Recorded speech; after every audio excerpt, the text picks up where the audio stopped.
Vortex Series, salah satu brand keyboard yang waktu itu sempat saya beli di saat tren keyboard mini baru mau mulai. Nah, ini adalah versi terbarunya.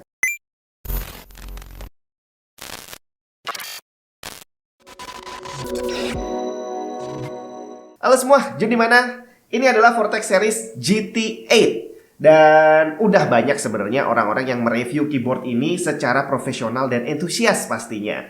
Tapi di video ini saya pengen ngasih pendapat saya tentang keyboard ini dari sudut pandang user biasa yang emang nggak hobi ngemod dan bongkar-bongkar keyboard. Jadi saya ini termasuk tipe orang yang pengennya ya udah beli, mau mahal mau murah asal tinggal pakai, kalau enak ya lanjut, kalau enggak ya udah ganti. Nah, kira-kira apakah Vortex Series GT8 ini dengan harganya yang cuma 780 ribuan, apakah dia termasuk keyboard yang bisa langsung dipakai dan enak, atau masih agak kurang walaupun dari sudut pandang user biasa? Hal pertama yang membuat Vortex GT8 ini eye-catching saat pertama kali ngeliat itu adalah dari layoutnya dulu nih. Dia menggunakan layout yang kurang umum, 75% exploded. Exploded itu artinya ada sebagian yang dia dipisah gitu ya, dikasih jeda dari rombongan key yang utama. Jadi ini ada jedanya, terus di atas ini juga ada jedanya. Dan yang bikin tambah eye-catching lagi adalah knob puternya ini nih.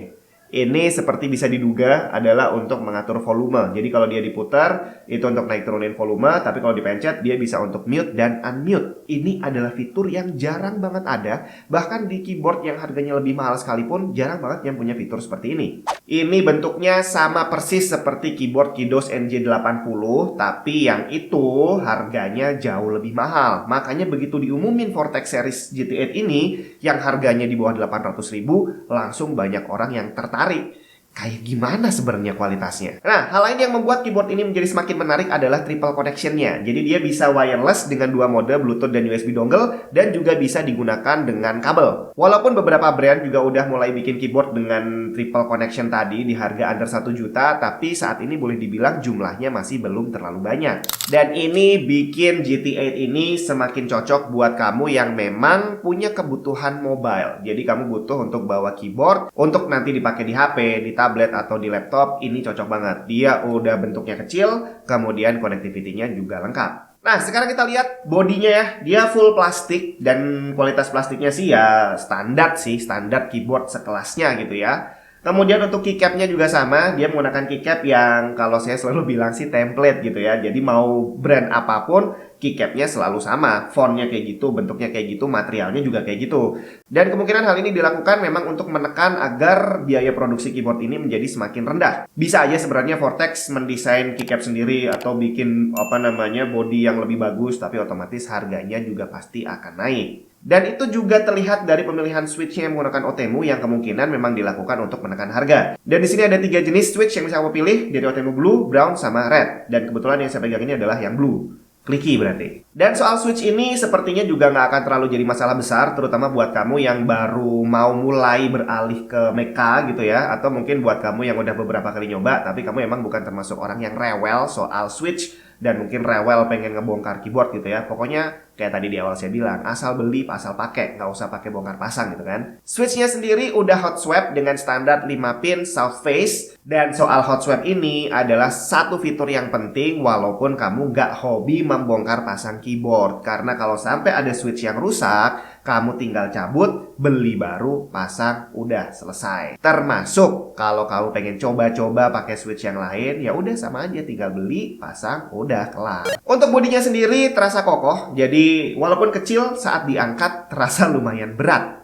Dan tidak ada ornamen yang aneh-aneh di bodinya. Jadi kita cuma bisa lihat ada logo Vortex Series di situ, dan kemudian di bagian belakangnya itu ada colokan USB-C untuk ngecas sekaligus untuk wired mode. Kemudian kalau kita balik di bagian bawahnya, kita lihat ada 4 rubber feet kecil, ini standar banget, dan ada 2 kaki untuk mengatur kemiringan, dimana di sini ada 2 sudut yang bisa kita atur. Kemudian ada tombol on off yang fungsinya hanya untuk on off doang. Jadi untuk merubah antara Bluetooth dan dongle bukan kamu lakukan lewat switch, tapi lewat kombinasi FN keys. Kemudian di sini juga ada slot untuk menyimpan USB dongle-nya. Untuk RGB-nya, Vortex Series GT8 ini full bisa dilakukan customization lewat keyboardnya langsung, lewat kombinasi FN keys yang semuanya bisa kamu lihat di manual booknya. Keycapnya sendiri tidak tembus RGB, tapi kalau menurut saya sih nggak terlalu mengganggu estetikanya. Tapi mungkin kalau kamu adalah orang yang sering ngetik dalam kondisi gelap seperti saya, dan mungkin kamu belum terlalu lancar ngetiknya gitu ya, belum hafal tempat-tempatnya huruf di sebelah mana, mungkin akan sedikit terganggu karena kamu jadi nggak bisa ngelihat hurufnya. Tapi kalau udah terbiasa, ya nggak jadi masalah. Nah, kalau ngomongin soal ngetik, pasti pengen dengar gimana suara yang dihasilkan oleh GT8 ini.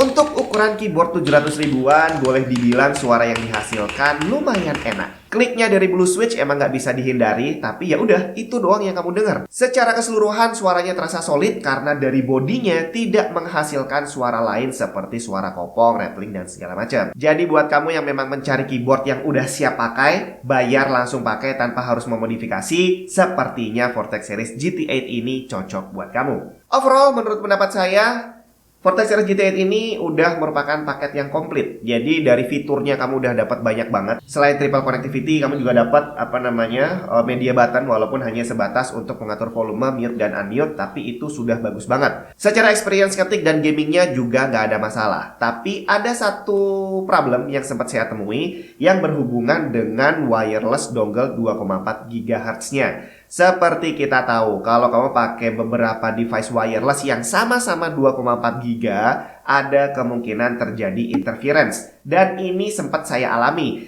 Waktu keyboard ini dongle-nya saya colokin di bagian belakang casing, kemudian di situ juga nancep wireless dongle untuk headset. Itu beberapa kali waktu saya ngetik dan berbarengan sama dengerin musik, itu sempat keyboardnya jadi nggak responsif, jadi sempat putus nyambung. Akhirnya untuk solusinya saya pakai USB hub, kemudian dongle-nya saya pasang di hubnya. Begitu dongle-nya saya pasang di hub, walaupun bersebelahan antara headset dan juga keyboard, ternyata masalah interference tadi udah teratasi. Kemudian untuk baterainya juga terhitung awet banget. Jadi saya pakai ini dalam kondisi RGB-nya nyala, bukan karena butuh lampu, tapi karena emang ya udah dari sejak awal nyala, ya udah saya biarin nyala aja. Kemudian saya pakai ngetik beberapa jam setiap hari, itu baru beberapa hari dia minta ngecas gitu ya. Jadi di kontrol ini, left control ini dia ada indikator baterainya. Jadi begitu habis dia akan klip-klip merah, kemudian kalau dicas dia akan klip-klip hijau. Dan kalau udah full normal, ya dia akan kembali menjadi RGB biasa. Dan relatif awet sih ya menurut saya, apalagi kalau kamu nanti pakai dalam mode Bluetooth dan RGB mati. Dijamin mungkin 2 minggu juga masih belum habis. Jadi untuk kelas keyboard di bawah 800.000, Vortex GT8 ini sangat layak untuk dibeli.